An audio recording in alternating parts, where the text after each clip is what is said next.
मूर्तित्वे परिकल्पितश्च शपथो वर्मा पुनर्जन्मनाम् आत्मेत्यात्मविदां कृतश्च यजतां भरतामरज्योतिषां लोकानां प्रलयोद्भवस्थितिविभुश्चानेकधा यश्रुतौ वाचन्नस्तदात्मनेककिरणस्त्रैलोक्यदीपो रविः। तो हम विषय के ऊपर बढ़ते हैं अभी।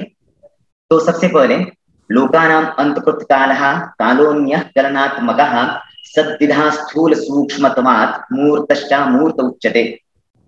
तो ये जो श्लोक है ये काल गणना के ऊपर सूर्य सिद्धांत के मध्यमाधिकार में हमें प्राप्त होता है।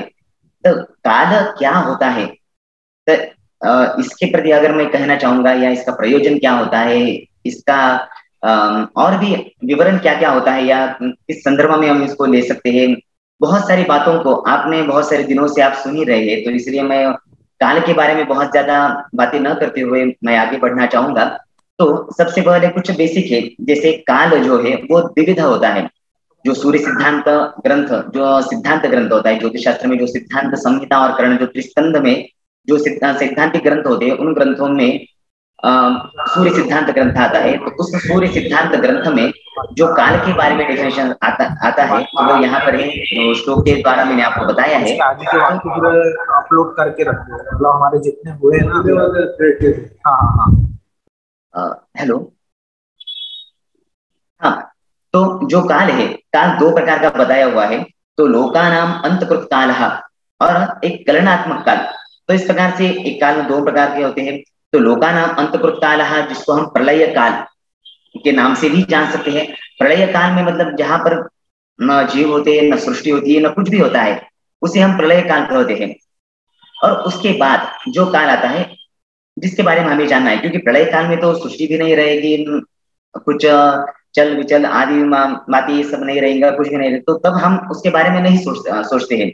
लेकिन जब ये कलनात्मक काल में आ जाता है तब इसके बारे में जो चिंतन है वो हमारा प्रारंभ हो जाता है। तो जो दूसरा प्रकार है कलनात्मक काल, तो कलनात्मक काल में भी दो प्रकार बताए गए हैं। तो कलनात्मक काल मतलब जिसकी गणना हम कर सकते हैं ऐसा काल, तो उसमें दो प्रकार बताए गए हैं, एक स्थूल काल और एक सूक्ष्म काल। स्थूल काल को हम मूर्त काल भी बोल सकते हैं और सूक्ष्म काल अमूर्त काल से भी जाना जा सकता है। स्थूल काल को आगे देखेंगे तो जैसे प्राणादि काल होते हैं, तो जैसे तृतीयादि काल से लेकर प्राणादि काल के आगे जो हम जिसकी गणना कर सकते हैं, जो गणना योग्य काल है, ये सारी बातें इससे पहले भी हो चुकी है। मैं संक्षिप्त से ही उसका उल्लेख करके आगे बढ़ना चाहूंगा। तो यहाँ पर जैसे स्थूल काल बताया है तो ये प्राणादि काल होता है। तो प्राणादि काल या हम अभी कहेंगे तो आगे जो सेकंड्स, मिनट्स, आवर्स, तो ये जो बातें हैं, हम ये जो गणनाएं हैं इनको हम व्यवहार में ला सकते हैं, इसको व्यवहार योग्य हम कहते हैं। तो ये जो काल आता है ये प्राणादि काल, ये स्थूल काल में आता है। लेकिन जो दूसरा काल आता है सूक्ष्म काल, तो सूक्ष्म काल को अमूर्त काल भी कह सकते हैं, ये तृतीयादि काल होता है। तो तृतीयादि काल के लिए सिद्धांत ग्रंथ में, सूर्य सिद्धांत में आता है सूच्या भिन्ने पद्मपत्रे त्रुटि इन्यभिधीयते। तो त्रुटि जो काल है वो सेकंड से भी कई हजार गुना वो छोटा काल होता है। इतना काल हम व्यवहार में इस काल को नहीं लाते, हम सेकंड्स को भी बहुत मुश्किल से व्यवहार में लाते हैं, और सेकंड्स के अगर हजारों भाग कर देंगे हम तो उस भाग को कैसे हम व्यवहार में लाएंगे। तो इस कारण से, लेकिन वो भी गणना में आता है। उसके बारे में अगर मैं कहना चाहूंगा कि अभी नहीं, बहुत सारी कथा आप सुनते हैं, या आपने रामायण महाभारत या सत्ययुग आदि बहुत सारे अलग अलग पुराणों में, महाभारत में, रामायण में अलग अलग कथाओं को आपने श्रवण किया है। तो उनमें भी आपने बहुत सारी जगहों पर ऐसा पाया होगा कि किसी की स्पीड बहुत ज्यादा, जैसे यहाँ पर मैंने एग्जाम्पल के लिए कहा कि प्रकाश वेग। तो अगर मान लीजिए मैं यहाँ पर एग्जाम्पल के लिए कहूंगा कि एक ट्यूब या एक लाइट जब हम स्टार्ट करते हैं वो एक सेकंड में कितने मतलब एक रूम में या कितने मीटर या कितने मिलीमीटर तक वो फैलता है, ये हम बता सकते हैं क्या? ये बता पाना बहुत मुश्किल होता है, क्योंकि एक सेकंड में तो वो बहुत ज्यादा फैल जाता है, मतलब सेकंड से भी उसकी जो गति है वो बहुत ज्यादा है। लेकिन जैसे हम जीवरूपी महारुद्रा उसमें भी आया है कि जो हनुमान जी का जो वेग था, वायु वेग था, जैसे मन की जो स्पीड है तो उनकी उस स्पीड से भी उनकी जो उनका जो वेग था वो था। तो ये भी बातें हमें पुराणों में बहुत सारी जगहों पर देखने को मिलती है, पढ़ने को मिलती है।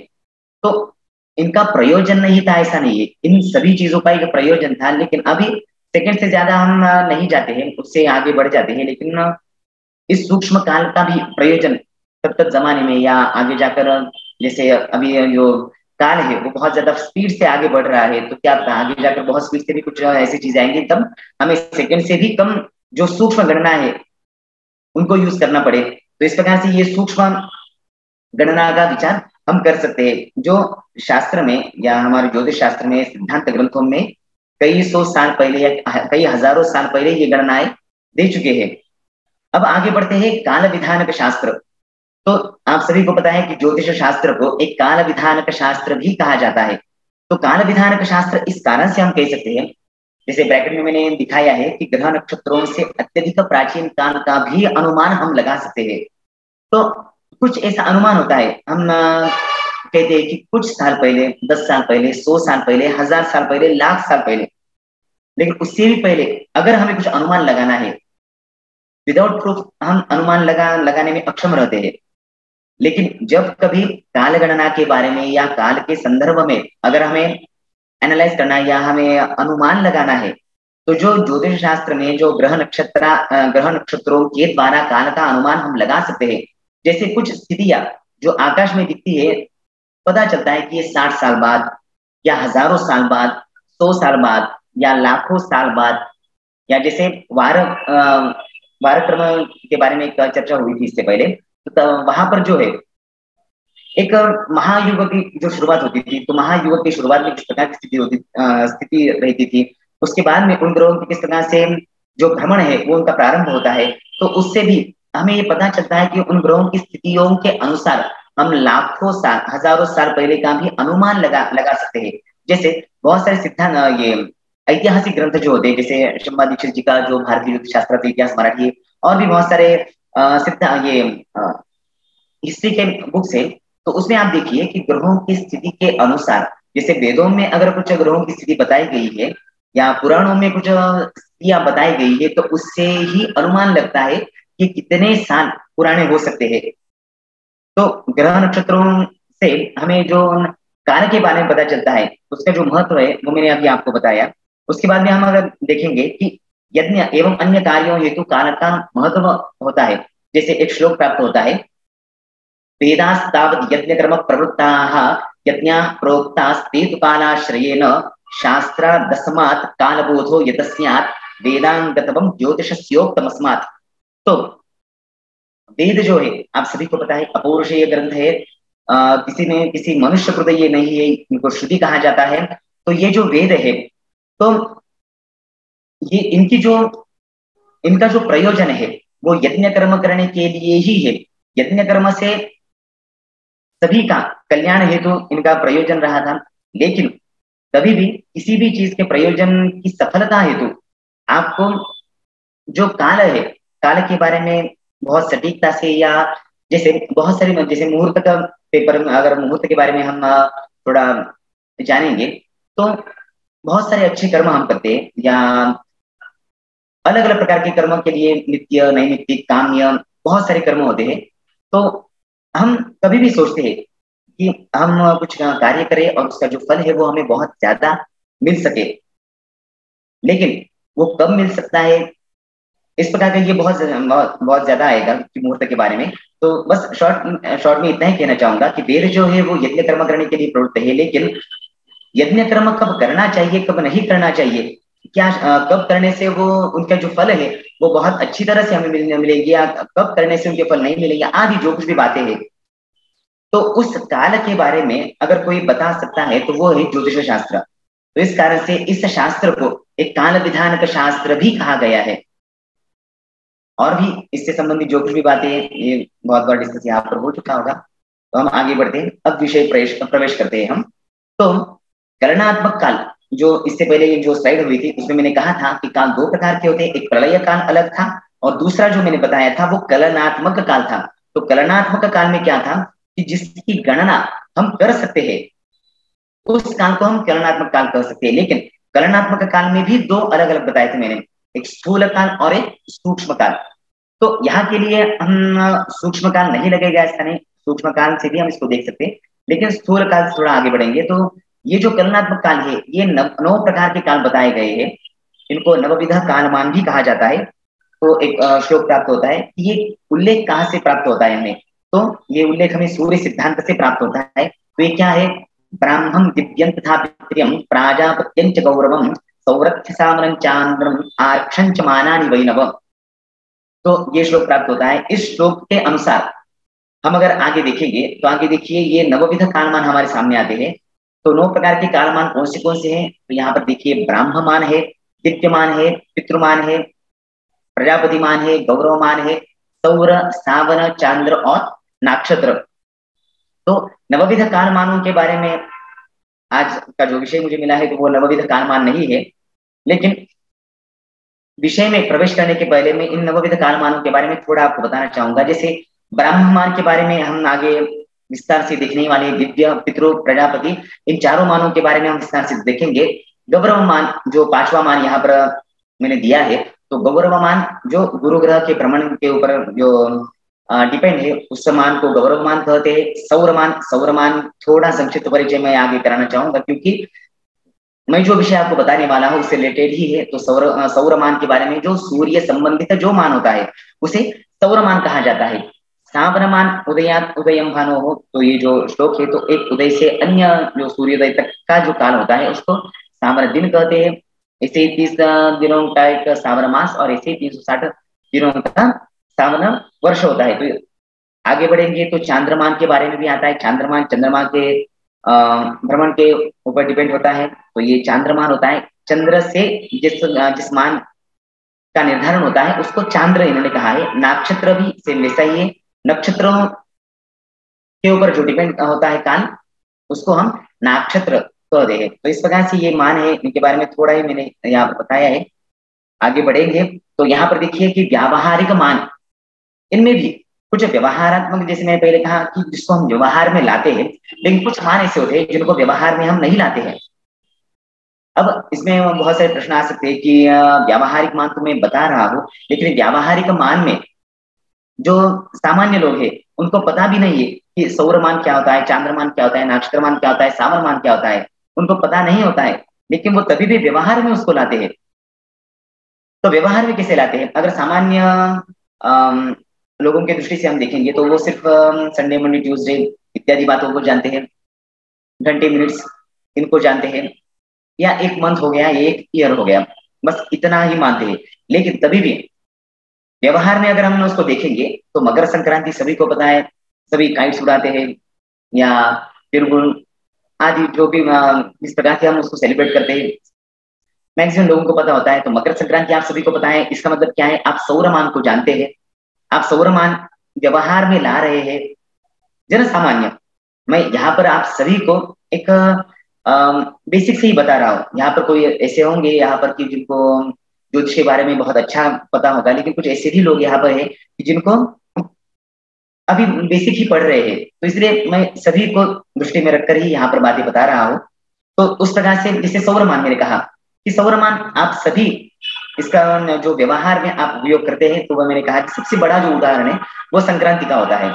तो संक्रांति आप सभी मानते हैं। क्षय मास, अधिक मास भी आप मानते हैं। तो क्षय मास, अधिक मास के बारे में भी इससे पहले हो चुका है, तो उसके बारे में ज्यादा नहीं कहूंगा। तो सौरमान आप व्यवहार में लाते हैं। उसके बाद में आता है चांद्रमान। चांद्रमान में आप पूर्णिमा, अमावस्या, या उसके बाद में बहुत सारे जो उत्सव, पर्व, व्रत आदि आते हैं। जैसे नवरात्रि का आप पालन करते हैं, चैत्र शुक्ल प्रतिपदा आती है, होली आती है, बहुत सारे त्योहार आते हैं, तो आप उनको मनाते हैं। तो वो जो त्योहार आते हैं, ऐसा नहीं है कि इस साल अगर मान लीजिए कि जैसे 15 जनवरी को मान लीजिए मकर संक्रांति आ गई इस साल, लेकिन अगले साल में 15 जनवरी को आएगी क्या? नहीं आती है। तो तब क्या होता है? वो सौरमान के अनुसार संक्रांति आती है। चांद्रमान के अनुसार अगर हम देखेंगे कि जो प्रतिपदा होती है, चैत्र शुक्ल प्रतिपदा, तो अगर इस साल किसी डेट का आती है तो अगले साल उसी डेट पर आती क्या? नहीं आती है। इसका मतलब क्या है? आप किसको फॉलो करते हैं? तब आप चांद्रमान को फॉलो करते हैं। तो इस कारण से आप चांद्रमान भी व्यवहार में लाते हैं। ये हो गया दूसरा मान। नक्षत्र मान को भी हम व्यवहार में लाते हैं। वो गणितीय प्रक्रियाओं में या आदि अलग अलग पद्धतियों में हम उसको नक्षत्र मान को व्यवहार में लाते हैं। सावन मान के बारे में अगर मैं कहूंगा तो सावन मान में हम इतना तो जानते हैं कि सूर्योदय आज हुआ है, अगले दिन सूर्योदय होगा, 24 घंटे का कालावधि जाएगा, और सावरमान के लिए सबसे बड़ा एग्जाम्पल मैं यहाँ पर देना चाहूंगा, तो वो है हमारे वीक डेज, जो हम संडे, मंडे, ट्यूसडे, वेडनेसडे ये सब हम बोलते हैं। तो ये सावरमान के ऊपर डिपेंड है। तो ये वारों से संबंधित अगर इतिहास में हम देखेंगे, तो जैसे पंचांग के बारे में अगर हम चर्चा करेंगे, तो एकांग, व्यंग या त्रिअंग या चतुरंग और पंचांग उसके बाद में प्रचलन में आए थे। तो उसमें जो है वार बहुत पहले प्रचलन में आए थे, लेकिन वार ये जो नाम है वो बहुत पहले प्रचलन में नहीं आया था। तो सबसे पहले जो वार न आते हुए सामर दिन प्रचलन में आए थे, तो उसके बाद वो कन्वर्ट हो गए, उनको हमने वार एक संज्ञा प्रदान की, और उसके बाद में ये जो मान है वो आगे बढ़ा। तो हम सभी इन मानों को व्यवहार में लाते हैं, ये मैंने आपको बात बताई। अब इसके बाद जो मान आ रहे हैं उनको अव्यावहारिक मान, या हम इसको बोल सकते हैं, हम व्यवहार में उसको अगर सूक्ष्मता से देखेंगे तो लाते हैं, लेकिन ये किसी को भी नहीं पता होते हैं। जैसे चांद्र सौर, जैसे मैंने थोड़ा कनेक्ट करके आपको बताया कि हम जो सेलिब्रेट करते हैं अलग अलग त्योहार, व्रत, उत्सव आदि, तो उनसे मैंने आपको कनेक्ट करके बताया। तो लेकिन ब्राह्मण, दिव्य, पितृ, प्राजापत्य और गौरव, इनको हम एक सामान्य, इसे अगर मैं कहूंगा तो हम इसको रिलेट नहीं करते हैं। तो इसके बारे में हम आगे जानेंगे, तो ये किस प्रकार से इनको इतना रिलेट नहीं करते, तो व्यवहार में हम इनको नहीं लाते हैं। क्या पता इनका जो प्रयोजन है, इनके बारे में आगे हम चर्चा करेंगे कि ये व्यवहार में हम कब ला सकते हैं। इनका जो महत्व है वो अभी हमें नहीं पता चलता है, क्योंकि हम अगर इतिहास में देखेंगे तो हम कभी भी कुछ बातों को अगर प्रूफ करना चाहेंगे, तो हम देखते हैं कि मैन्युस्क्रिप्ट्स कितने हमारे पास अवेलेबल है, या हम देखते हैं कि जो शिलालेख थे, इनसे भी हम इसको अव्यावहारिक मान क्यों कहते हैं, ये मैं आगे बताऊंगा आपको। नवविध कालमान का जो महत्व है वो यहाँ पर मैं बताना चाहूंगा फिर से। तो लघु काल महत्व, लघु काल मतलब जैसे मैं बीते कुछ साल ऐसे, तो ये सौर, चांद्र, सामर और नक्षत्र मान, ये लघु काल में या हम जल्दी जल्दी इनको जान पा सकते हैं। तो इस कारण से इनका जो महत्व है वो हमारे बीच में हमेशा रहा है। जैसे उपलब्ध साहित्य, यहाँ पर जो मैं बता रहा हूँ, उपलब्ध साहित्य मतलब हमारे पास होता है 100 साल पहले, 200 साल पहले, 300 साल पहले, या कुछ 1000 साल पहले। ये क्या होता है, ये हमारे पास उपलब्ध साहित्य होता है जिसमें मैन्युस्क्रिप्ट्स आते हैं, शिलालेख आते हैं। तो इस कारण से हम क्या करते हैं, इसको व्यवहार में ला सकते हैं कि कितने सालों पहले ये मान प्रचलन में थे, या इस मैन्युस्क्रिप्ट्स को कितने साल हो चुके हैं, या इस शिलालेख को कितने साल हो चुके हैं। ऐसे बृहत काल महत्व, जो बृहत काल का जो महत्व है वो जैसे पितृ, गौरव, दिव्य, प्राजापत्य और ब्राह्मण, ये जो है ये बृहत काल है। ये कितना बृहत है, तो ये अगर आप जानेंगे तो आपको पता चलेगा, बाप रे ये बहुत ही ज्यादा बृहत है, बहुत ज्यादा, मतलब उसमें करोड़ों अब्जों साल भी चले जाते हैं। तो इतना बृहत ये मान होता है। तो इसका क्या होता है कि इनका महत्व या इनको व्यवहार में हम इसलिए नहीं लाते क्योंकि ये बहुत ज्यादा बड़ा है, और ज्यादा बड़ा होने के कारण से क्या होता है कि अनुपलब्ध साहित्य हो जाता है। जैसे मैं कहूंगा कि 1,00,000 साल पूर्व, तो 1,00,000 साल पूर्व मैं क्या प्रूफ कर पाऊंगा, मैं नहीं, और भी अगर कोई इसको प्रूफ करना चाहेगा तो किस प्रकार से प्रूफ कर सकते हैं, नहीं प्रूफ कर सकते। जैसे मैंने कहा कि ग्रह नक्षत्रों की स्थितियों के अनुसार हम इनको प्रूफ कर सकते हैं, वो बात अलग है, लेकिन इसको व्यवहार में इस कारण से नहीं लाते। लेकिन ग्रह नक्षत्रों को ग्रह नक्षत्रों का अनुमान लगाकर अगर हम काल बता सकते हैं, लेकिन ये सभी नहीं कर सकते हैं। तो इस कारण से जन सामान्य इसके लिए अक्षम रहते हैं। इस कारण से इसका जो व्यवहार है वो ना के बराबर हम करते हैं। लेकिन जो ज्योतिषी होते हैं या जिनको इतना सारा अनुमान लगाना होता है या संशोधन करना है इतिहास का, तो उनको ये मान पता होने चाहिए। अब हम बढ़ते हैं चांद्रमान। आज का विषय वैसे चांद्रमान नहीं है, लेकिन पितृमान या इसको पितृमान भी कहते हैं। तो पितृमान को जानने के लिए हमें सबसे पहले चांद्रमान को जानना होगा। तो पितृमान को जानने के लिए जितना यूजफुल है चांद्रमान को हमें जानना है, मैं उतनी ही बातों को आज बताना चाहूंगा यहाँ पर। तो चांद्रमान के बारे में पहले कहा है कि चंद्रमा के ऊपर जो डिपेंड होता है मान, उसको हम चांद्रमान कहते हैं। तो चांद्रमान में इसको कहते हैं चांद्र संबंधी मान जो होता है वो चांद्रमान होता है।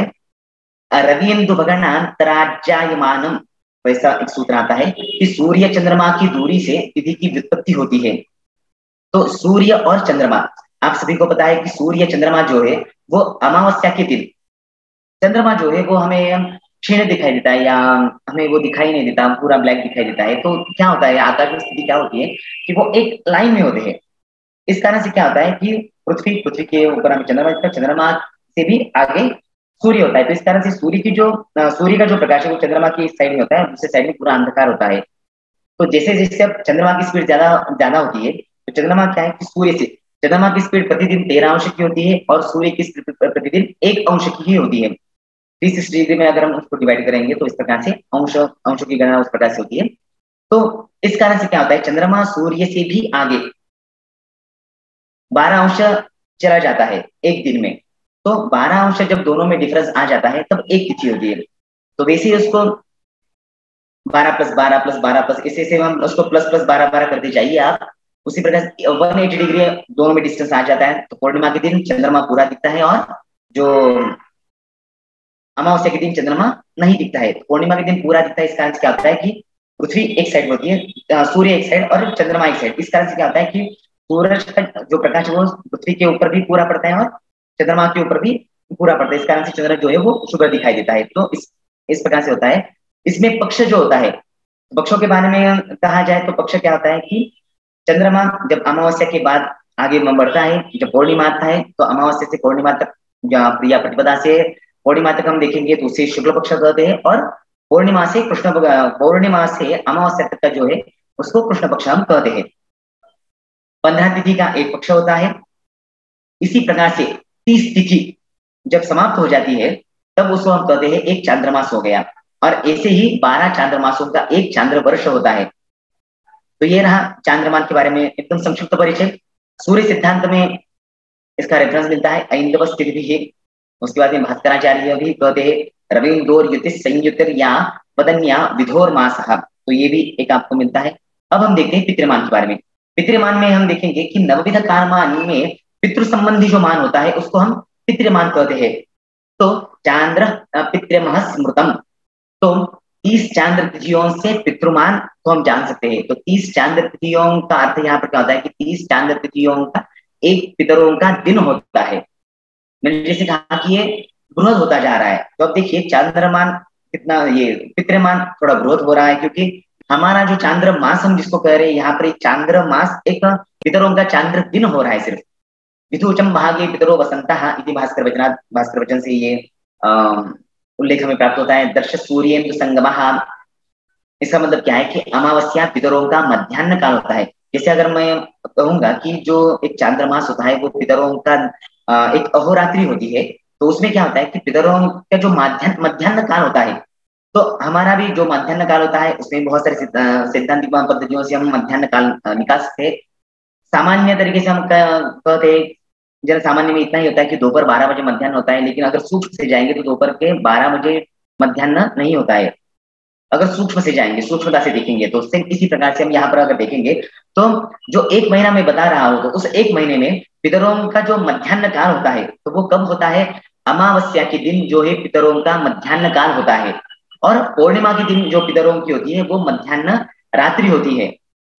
रात्रिमान को अगर हम देखेंगे तो शुक्ल पक्ष की सार्ध सप्तमी, तो शुक्ल पक्ष आप सभी को मैंने कहा था कि अमावस्या के बाद जो प्रतिपदा आती है तो उस प्रतिपदा से लेकर पूर्णिमा तक का जो काल होता है उसको शुक्ल पक्ष कहते हैं।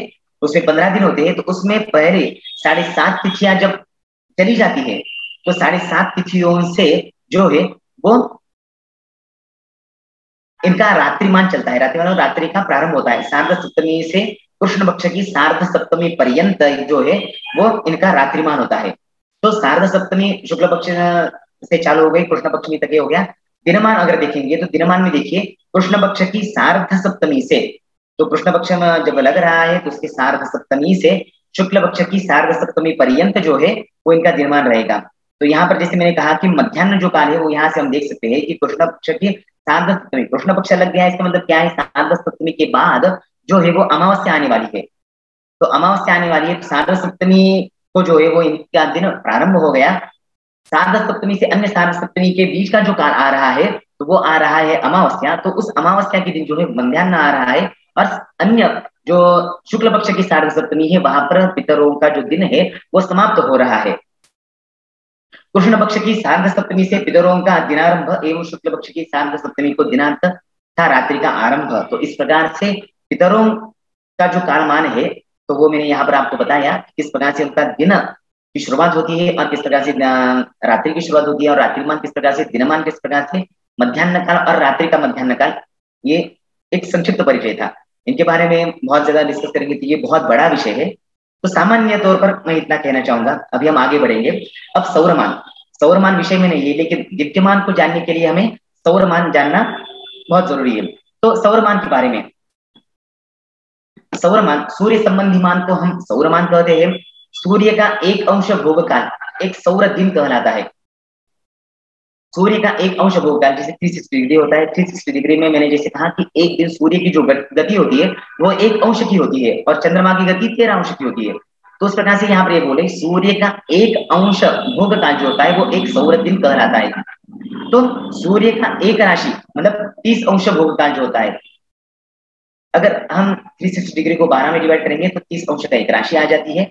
तो उस राशि भोग काल अगर हम देखेंगे तो एक अंश भोग काल को सौर दिन, 30 अंश भोग काल मतलब एक राशि भोग काल को अगर हम कहेंगे सूर्य का, अन्य किसी ग्रह का नहीं, अन्य ग्रहों के अलग अलग होते हैं राशि भोग काल, सूर्य का एक राशि भोग काल जो 30 अंश भोग काल है उसको सौर मास कहेंगे। सूर्य का एक संपूर्ण चक्र भोग मतलब 360 डिग्री जो चक्र भोग वो करेगा, 12 राशियों का भोग करेगा, तो वो होगा एक सौर वर्ष।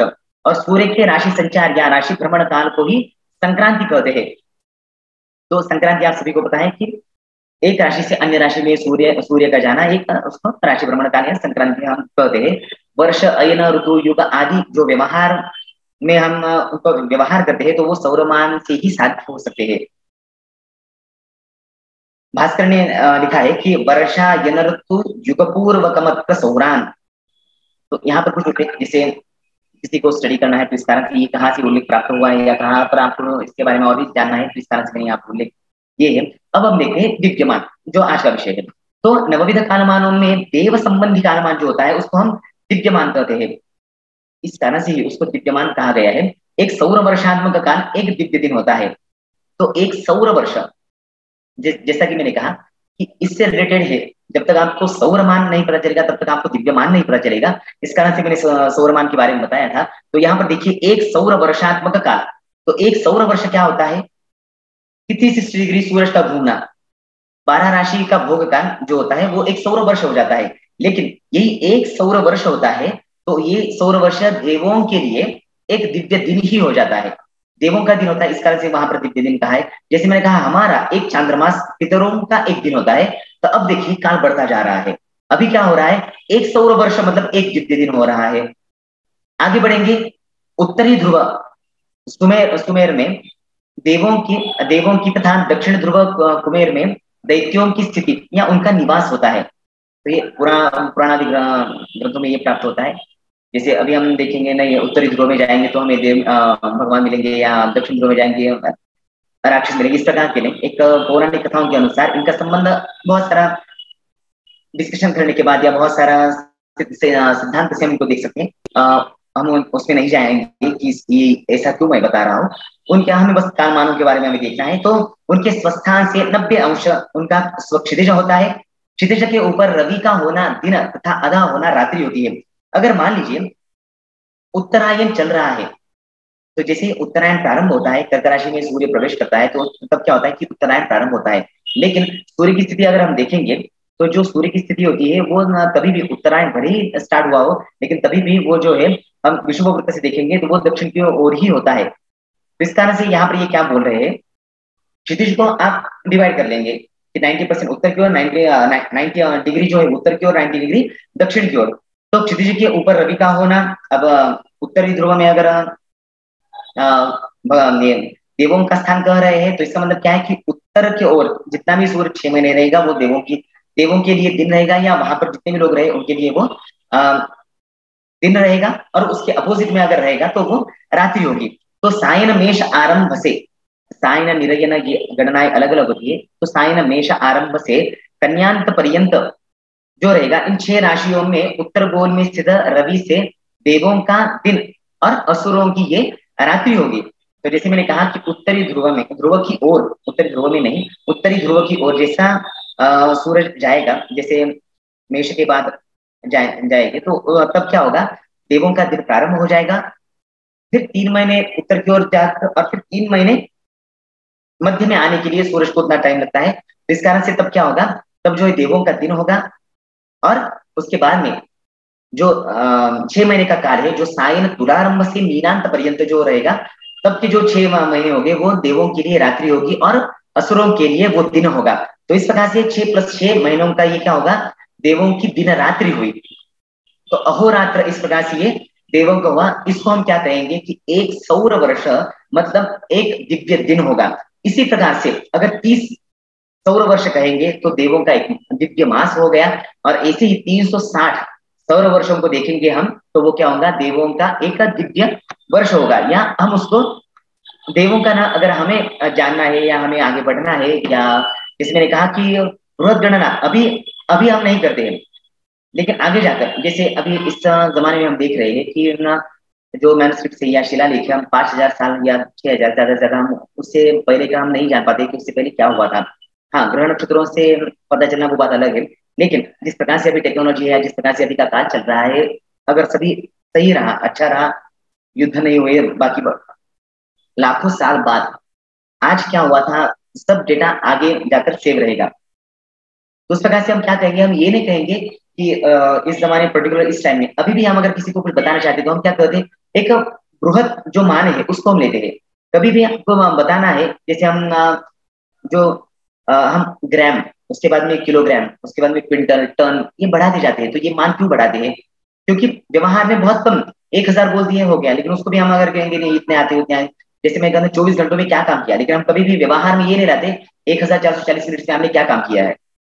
इस कारण से जो बृहद मान है ये आगे जाकर जब डेटा सेव रहेगा तो तब हम ऐसे बताएंगे। जैसे अभी भी हम यूज करते हैं कि 12वीं सदी में, 11वीं सदी में, दूसरी सदी में, चौथी सदी में, तो इस प्रकार से ये जो बृहद मान है ये आगे जाकर प्रचलन में आएंगी ही। हम आगे बढ़ते हैं। सूर्य सिद्धांत, ये जो मैं दिव्यमान के बारे में बता रहा हूँ, तो ये दिव्यमान के बारे में जो बेसिक कंसेप्ट थी वो मैंने आपको बताई है। सूर्य सिद्धांत में इसका उल्लेख प्राप्त होता है। मासीर द्वादशभिर वर्षम दिव्यम तदः उच्यते। 12 सौर मासों का एक दिव्य अहोरात्र मान, जिसको हम दिव्य दिन कहते हैं। 30 दिव्य दिन मतलब एक दिव्य मास, 12 दिव्य मास, जैसे यहाँ पर मैंने साइड में दिखाया है। 360 सौर वर्ष का एक दिव्य वर्ष होता है। सुरासुराणामन्योन्यम अहोरात्रम विपर्यात् षड्गुणा दिव्यम वर्षमासुरमेव च। तो सूर्य सिद्धांत में और भास्कराचार्य ने भी इसके बारे में उनके ग्रंथों में प्रतिपादित किया है। अभी हम आगे बढ़ेंगे प्राजापत्यमान के बारे में। तो प्राजापत्यमान मनमंत्र व्यवस्था को ही प्राजापत्यमान कहते हैं। तो जो मनमंत्र व्यवस्था है, आप सभी ने सुना भी होगा कि कौन सा मनु चल रहा है, जिसे हम संकल्प में भी लेते हैं। आगे संकल्प का भी मैंने उल्लेख किया है, तो उसको भी हम देखेंगे। प्रजापति के द्वारा मनु की व्युत्पत्ति के कारण उसको प्राजापत्य, प्रजापति से उत्पन्न, इस कारण से प्राजापत्य। इस प्रकार से मैंने कहा कि सूर्य से जिस मान की व्युत्पत्ति है उसको सौर, चंद्र से जिस मान की व्युत्पत्ति उसको चांद। तो यहाँ पर भी ये जो मनु के द्वारा या मनवंतर जो गणना है, तो ये क्या है, प्रजापति इनके पुत्र होने के कारण, जिसे पुराणों में मिलता है। तो इस कारण से यहाँ पर इसको कहते हैं प्राजापत्यमान या मनुमान। इस प्रकार से इसका उल्लेख प्राप्त होता है। मनमंत्र व्यवस्था च प्राजापत्यम उदाहृतम। इस मान में दिन रात्रि भेद नहीं होता है। तो यहाँ पर जैसे दिव्यमान और पितृमान हमने देखा, तो वहां पर दिन और रात्रि इसके बारे में हमने देखा है, लेकिन यहाँ पर जो है, यहाँ पर दिन और रात्रि भेद यहाँ पर नहीं आ रहा है। तो सूर्य सिद्धांत में बताया है युगानाम सप्तसहिता मनमंतरम इहोच्यते। तो इसके बारे में अगर मैं कहूंगा तो प्राजापत्यमान जो है वो ये और भी बड़ा होता जा रहा है। जैसे मैंने कहा कि सबसे पहले हमने पितृमान लिया। पितृमान जो है वो हमारा 1 मास, तो पितरों का एक दिन हो रहा है। उसके बाद में और मान जो है वो बढ़ा, दिव्यमान हो गया, तो हमारा 1 साल मतलब वो एक दिव्य दिन हो गया। उसके बाद में और बढ़ता जा रहा है। तो यहाँ पर बस ऐसा हो रहा है कि यहाँ पर दिन और रात्रि यहाँ पर नहीं आएगा। तो हम देखते हैं, तो यहाँ पर बोले कि एक महायुग, आप सभी को पता है, सत्ययुग, त्रेतायुग, द्वापर युग और कलयुग, ये सभी को पता है। लेकिन इनके वर्षमान क्या है ये बहुत ही कम लोगों को पता होता है। तो यहाँ पर देखिए बहुत ही आसान है कि सत्ययुग के जो वर्षमान है 4,32,000 जो है, तो उसको इंटू कीजिए 4 से, तो जितने आपको यहाँ पर 17,28,000 जो वर्षमान मिल रहे हैं, ये सभी के सभी जो वर्षमान है ये सौर वर्ष है। तो इस कारण से यहाँ से आगे जो मैं जो भी बताना चाह रहा हूँ, तो ये सभी सौर वर्षों के ऊपर ही डिपेंड है। तो यहाँ पर देखिए कि सत्ययुग के इतने साल, त्रेता युग 4,32,000 को इंटू कीजिए 3 से, तो आपको जो भी आंसर प्राप्त होगा वो जो वर्षमान है वो त्रेता युग, द्वापर युग और कलियुग के यहाँ पर मैंने वर्षमान दिए हैं। तो कलियुग के जो वर्षमान है 4,32,000। तो उसमें से अगर हम देखेंगे तो इसमें बहुत सारी चर्चा हो सकती है कि कलयुग प्रारंभ होकर कितने साल हो गए, महाभारत समाप्त होकर कितने साल हो चुके हैं, तो आदि बहुत सारे मैनुस्क्रिप्ट्स, शिलालेख, उनको अगर देखेंगे तो मैनुस्क्रिप्ट्स और शिलालेखों के बारे में इसलिए कहा क्योंकि कालमान है, कालमान को अगर जानना है हमें तो हम मैनुस्क्रिप्ट से ही उनको जान सकते हैं। ऐसे तो हमारे पास कोई वीडियो फुटेज या जैसे इस प्रकार से जो हम फोटोज निकालते हैं उसमें लिखा हुआ होता है कि किस डेट में किस समय में ये फोटो निकाला हुआ है, लेकिन उस समय वैसा नहीं था, तो इस कारण से मैं उनका विषय बार बार निकाल रहा हूँ। तो कालमान से ही संबंधित है, इस कारण से उनका विषय निकल रहा है, वो ऑटोमेटिकली निकल रहा है मेरे मुंह से। तो इस प्रकार से हम कलयुग का देखते हैं, तो कलयुग में भी 4,32,000 सौर वर्ष होते हैं। द्वापर, त्रेता, सत्ययुग, तो इनके जो वर्षमान है तो बहुत सारी कथाएं प्राप्त होती है कि इस राजा ने हजारों साल राज्य किया, इस राजा ने इतने इतने साल राज्य किया, लेकिन अगर हम अभी देखेंगे तो 60 में रिटायर हो जाते हैं। यहाँ बहुत सारे लोग होते हैं अब हो गया हमारा, लेकिन इस प्रकार से उस जमाने में द्वापर युग, त्रेता युग, सत्ययुग में कालमान जितना बड़ा था, तो उस प्रकार से जो मनुष्य या जो प्राणी मात्र थे वहां पर उनका भी जो जीने का जो टाइम पीरियड था वो बड़ा था। तो इस प्रकार से यहाँ पर देखिए तो ये सत्य प्लस त्रेता प्लस द्वापर प्लस कलयुग, इन सभी के वर्षमानों को अगर हम मर्ज कर देंगे तो कितने होंगे? 43,20,000। तो इतने सौर वर्ष को मिलकर एक महायुग बनता है, एक महायुग बनता है। उसको अगर हम दिव्य वर्ष में अगर देखना चाहेंगे तो 43,20,000 ईयर्स मीन्स 12,000 दिव्य वर्ष हो जाते हैं। और इसी का मतलब क्या होता है? तब एक महायुग होता है। अभी देखिए अभी हम मनवंतर तक नहीं पहुंचे हैं, अभी तक सिर्फ महायुग। तो स्टेप बाय स्टेप जा रहे हैं। देखिए 13,20,000 सौर वर्ष को अगर हम देखेंगे तो 12,000 दिव्य वर्ष हो जाते हैं। तो इस प्रकार से जो है वो एक महायुग हो गया। अभी इस प्रकार का अगर हम महायुग देखेंगे तो 71 महायुग, 71 महायुग जब होते हैं तब एक मनु होता है। तो एक मनु का मान क्या है वो यहाँ पर मैंने आपको बताया है। तो 8,52,000 जो है वो दिव्य वर्ष हो जाते हैं या दिव्य वर्ष होते हैं, तब एक मनु होता है। अगर सौर वर्ष को हम उसमें लेना चाहेंगे तो 30 करोड़ 67,20,000 इतने सौर वर्ष जब चले जाएंगे या इतने सौर वर्षों का जो कालावधि है उस कालावधि को हम कहेंगे कि एक मनु हो गया।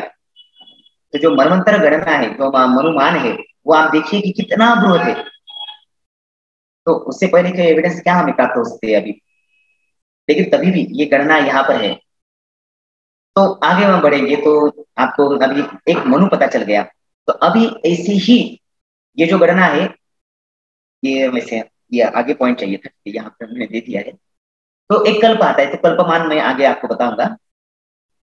तो इसका जो सीरियसनेस है आप जान सकते हैं कि ये कितना बड़ा होता जा रहा है। ये जो मान है, जो सामान्य लोग हैं जिन्होंने सोचा भी नहीं होगा कि हम बस हजारों साल, 100 साल, कुछ साल, आवर्स और घंटे, मिनट्स, इतना तक ही हम काल को जान सकते थे। लेकिन जब ज्योतिष शास्त्र में जो कालमानों के बारे में बताया, सूक्ष्म और स्थूल काल, तो वो आप देख सकते हैं कि कितना जो कालमान है, कितना बृहद काल पीरियड के बारे में यहाँ पर बताया हुआ है। तो 30 करोड़ 67,20,000 सौर वर्ष का मिलकर एक मनु हो रहा है अभी के लिए। इस प्रकार से मनुओं के बारे में मैंने बताया। टोटल मनु अगर हम देखेंगे तो 14 प्रकार के मनु होते हैं। उनके नाम आगे है। स्वयंभुव, स्वारोचिष, उत्तमज, तामस, रैवताख्याः, चाक्षुष, वैवस्वतः, यहाँ पर वैवस्वतः हुआ, वैवस्वतम, सावर्णिः, दक्ष सावर्णिः, ऐसे यहाँ पर बहुत सारे नामों का मैंने उल्लेख किया है।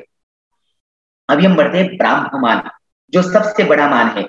नवविध कालमानों में जो सबसे बड़ा मान है उसे हम ब्राह्ममान से जान सकते हैं। तो नवविध कालमानों में ब्रह्म संबंधी जो मान है उसको ब्राह्ममान कहते हैं। ब्राह्ममान को देखने के लिए जैसे एक महायुग को हमने देखा था कि 43,20,000 सौर वर्ष जिसमें होते हैं उसको एक महायुग। इस प्रकार के जो 1,000 महायुग अगर हम इसको देखेंगे कि 43,20,000 इंटू 1,000 अगर करेंगे तो यहाँ पर देखिए 4 अब्ज 32 करोड़ इतने सौर वर्ष आ रहे हैं। इतने सौर वर्ष जब होंगे या इतने सौर वर्षों का जो कालावधि है या टाइम पीरियड है, उसको क्या कहेंगे? एक कल्प कहेंगे। एक कल्प कहेंगे। और ये इतना एक कल्प, इस एक कल्प को कहेंगे हम एक ब्रह्म दिन हुआ। तब ब्रह्म का सिर्फ और सिर्फ एक दिन होता है। कितना? 4 अब्ज हो गए 32 करोड़ इतने सौर वर्ष। इतने सौर वर्ष जाने के बाद या इतने सौर वर्ष का टाइम पीरियड एक ब्रह्म दिन कहलाता है सिर्फ। मतलब एक दिन सूर्योदय से सूर्यास्त का जो हमारा समय है वो ब्रह्म का इतने इतने अब्जों वर्षों का एक दिन होता है। और सेम उतनी ही टाइम पीरियड का ब्रह्म की एक रात्रि होती है। तो इस प्रकार से इसको हम देखेंगे कल्पो ब्राह्म प्रोक्तम अर्थात 2000 महायुग। तो कैलकुलेशन से मैंने यहाँ पर दिया है, तो ये बहुत बढ़ता ही जा रहा है, बढ़ता ही जा रहा है। मतलब बस एक दिन का हमें पढ़ना मुश्किल हो रहा है। अगर हम एक मास कितना होता है देखिए कि यहाँ पर 2000 महायुग मतलब कितना, मैंने यहाँ पर गणित करके आपको दिखाया था। कितने सौर वर्ष जो है वो ब्रह्म का एक अहोरात्र होता है। तो उसके बाद हम अगर देखेंगे कि 60 कल्प, जैसे 2 कल्प मतलब ब्रह्म का एक अहोरात्र हो गया, ऐसे ही अगर 60 कल्प हो जाते हैं तो 60 कल्पों का एक ब्राह्म मास हो जाएगा। तो ब्राह्म मास कितने ईयर्स आ रहे उसमें देखिए। तो इसलिए मैंने वहां पर इंग्लिश में लिखा वैदिक संख्या पद्धति में भी। और जैसे अर्बुद ये अयुतंच नियुतंच अर्बुदंच निर्बुदंच ऐसे बहुत सारी गणनाएं आती है, तो वो हम प्रचलन में नहीं लाते। इस कारण से मैंने यहाँ पर वो गणना नहीं लिखी है। तो इसको भी हम संस्कृत में किस प्रकार से पढ़ सकते हैं वो हम लिख सकते थे, लेकिन यहाँ पर लोगों में व्यवहार में जो है, इसलिए मैंने यहाँ पर 259.2 बिलियन सौर वर्ष इतने लगते हैं, इसलिए यहाँ पर मैंने ये दिया है। तो इस प्रकार से देखिए एक ब्राह्म मास के लिए इतने सौर वर्ष जा रहे हैं। तो ये इतना बड़ा ये जो है कालमान जो है, ये इतना इसका जो बृहद रूप है वो ऐसा है। तो इस प्रकार से अगर 12 ब्राह्म मास हो जाते हैं तो एक ब्राह्म वर्ष हो जाता है। ब्रह्मासी शतायु ब्रह्म शतायु शतानंद एवं प्रतिष्ठा यदि भास्कर वचन से। तो ये जो ब्राह्ममान है, तो जो ब्रह्मा की आयु है वो यहाँ पर ब्रह्मा की आयु बता रहे हैं कि शतायु शतानंद, जो ब्रह्मदेव की आयु वो 100 साल की आयु है। अब उनके कितने दिन हुए कैसे दिन हुए ये बात अलग है। लेकिन यहाँ पर देखिए कि ब्रह्ममान की जो सूक्ष्मता है या ब्रह्ममान का जो टाइम पीरियड है वो कितना बृहद था। तो ये सबसे बड़ा काम मान रहा। इसके उल्लेख प्राप्त होते हैं युग सहस्रेण भूत संहार कारकः कल्पो ब्राह्मः प्रोक्तम शर्वरीतस्य तावती युगाना सोऽपि कल्पद्युरात्रं तु कल्पद्वयम्। वैसे भास्कराचार्य सिद्धांत शिरोमणि में आपको मिलेंगे। अब बस थोड़ा संकल्प में आप सभी ने पूजा देखी होगी या बहुत सारे लोग यहाँ पर पूजा करते भी होंगे या नहीं, तो संकल्प आप सभी ने तो सुना ही होगा। जैसे ये संकल्प मैं यहाँ पर बताना चाहूंगा, जैसे श्रीमद् भगवतो, तो कितना काल बीत चुका है, कौन सा काल चल रहा है जो हम उल्लेख करते हैं पूजा में। तो यहाँ पर देखिए श्रीमद् भगवतो महापुरुषस्य विष्णोः आज्ञया प्रवर्तमानस्य अद्य ब्रह्मणः। तो यहाँ पर श्रीमद् भगवतो जो भगवत है उनके महापुरुषस्य, जो महापुरुष है उनके विष्णोः आज्ञा से प्रवर्तमानस्य जो अभी चल रहा है, प्रवर्तमानस्य अद्य ब्रह्मणः, तो अभी जो है वो ब्रह्मणः द्वितीय परार्थे। तो ब्रह्म का जो है आयु को अगर हम, जैसे मैंने कहा कि 100 वर्ष ब्रह्म की आयु है, उसको अगर 2 में डिवाइड कर देंगे तो एक पूर्वार्ध हो गया, दूसरा परार्थ हो गया। तो ये क्या बोल रहे हैं अभी द्वितीय परार्थे, तो दूसरा परार्थ चल रहा है। इसका मतलब 50 साल की जो आयु है वो जा चुकी है, अभी अन्य 50 साल की जो आयु है ब्रह्मदेव की वो चल रही है। द्वितीय परार्थ है, मतलब काल कितना जा चुका है। इसका जो ये जिसे हम कहते हैं कि श्रुति परंपरा है, तो श्रुति परंपरा से ये चलता आया है। तो ये कितने सालों से या कैसे चलता है ये देखिए। ब्रह्मणः द्वितीय परार्थ है, तो ब्रह्म का जो है वो दूसरे 50 वर्ष चल रहे हैं। श्री श्वेतवाराह कल्पे, तो कल्प के बारे में हम देखेंगे तो जो कल्प है उसका नाम यहाँ पर चल रहा है। तो जो श्वेतवाराह नाम का कल्प है, जो दिन चल रहा है वो श्वेतवाराह कल्प चल रहा है। जिसे रात्रि का कल्प नहीं, दिन का कल्प चल रहा है, जिस कल्प का नाम श्वेतवाराह कल्प है। उस कल्प में भी जैसे मैंने कहा कि 14 मनु होते हैं, तो 14 मनु होते हैं, तो 14 मनु में भी अभी जो है वो 8वां मनवंतर चल रहा है, तो वैवस्वत मनवंतर है। तो यहाँ पर हम देख सकते हैं, सॉरी 7वां चल रहा है, वैवस्वत मनवंतर है। तो ये जो चल रहा है यहाँ पर देख सकते हैं आप, सबसे नीचे 14 मनु के नाम मैंने लिखे। तो वैवस्वत जो है वो 7वां मनु चल रहा है। अब 7वां मनु चल रहा है, 7वें मनु में भी यहाँ पर बोल रहे हैं कि अष्टाविंशतितमे, तो जो कहा था कि एक मनु में 71 महायुग होते हैं, 71 महायुग होते हैं, तो उस महायुग में भी 28 जो है वो महायुग चल रहा है, और उस महायुग में भी कलयुग चल रहा है। मतलब सत्ययुग जा चुका है, त्रेता युग जा चुका है, द्वापर युग जा चुका है, और उसके बाद में जो चल रहा है वो अभी कौन सा है, कलयुग चल रहा है, और कलयुग का भी प्रथम चरण चल रहा है। तो उसके बाद भी ये संकल्प और भी बढ़ता जाता है। लेकिन अगर जैसा आज हमने चर्चा की है, तो उस चर्चा से अगर आप देखेंगे कि सौरमान कितने हो चुके हैं, तो कैलकुलेटर कंप्यूटर सब फेल हो जाएंगे, कितने शून्य आपको लगाने पड़ेंगे। क्योंकि आप खुद यहाँ पर देख सकते हैं कि ब्रह्मदेव की एक दिन का हमने देखा था, तो हम गणना नहीं कर पा रहे थे एक दिन का, तो ऐसे तो ब्रह्मा के 50 वर्ष हो चुके हैं,